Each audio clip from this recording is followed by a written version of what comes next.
దేశంలో రోజు రోజుకి ఎంతో వైభవోపేతంగా ముందుకెళ్తున్న తరుణంలో ఆయన హర్ఘర్ తిరంగా యాత్ర గురించి హర్ఘర్స్తున్నాడు. అలాగే ఈ స్వాతంత్రం వచ్చి 80 సంవత్సరాలు పూర్తయిన సందర్భంగా, వందే మాతరం వచ్చి 150 సంవత్సరాల సందర్భంగా ఈ హర్ఘర్ తిరంగా యాత్రను చేస్తున్నాం. అదేవిధంగా ప్రతి భారీ తిరంగా ర్యాలీ జరపడం జరుగుతుంది. ఈ ర్యాలీలో పలు కాలేజ్ విద్యార్థులు, యువత అందరూ పాల్గొని దేశభక్తి చాటుకునే విధంగా ప్రతి ఒక్కరూ నేషనల్ ఫ్లాగ్ పట్టుకొని 50 మీటర్ల నేషనల్ ఫ్లాగ్ పట్టుకొని యువత ఇట్లా పాల్గొనడం చాలా సంతోషంగా ఉంది. నరేంద్ర మోడీ గారి పాలన ముందు, నరేంద్ర మోడీ గారి పాలన తర్వాత ఇలాగే ఉంది స్వతంత్ర దినోత్సవం. ఎందుకంటే దేశభక్తి యువతలో ఇంత పెరగడానికి కారణం నరేంద్ర మోడీ గారే. దేశభక్తి పెంచి ప్రతి ఇంటి మీద నేషనల్ ఫ్లాగ్ ఎగరేసి ఆ నేషనల్ దేశం అంటే మట్టి కాదు, దేశం అంటే మనసులో. జై భారత్ మాతాకి జై, జై భారత్ మాతాకి జై.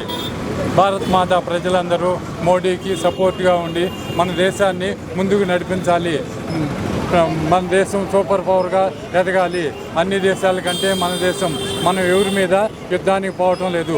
మనల్ని కానీ కొడితే మనం 2 దెబ్బలు కొట్టగలిగే మన శక్తి ఉండాలి.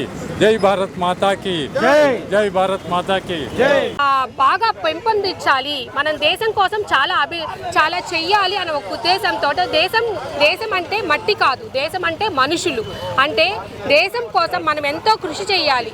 కేవలం దేశం ఒక్కటే అభివృద్ధి చెందితే మనకి అన్ని విధాలుగా అభివృద్ధి చెందుతుందన్నమాట.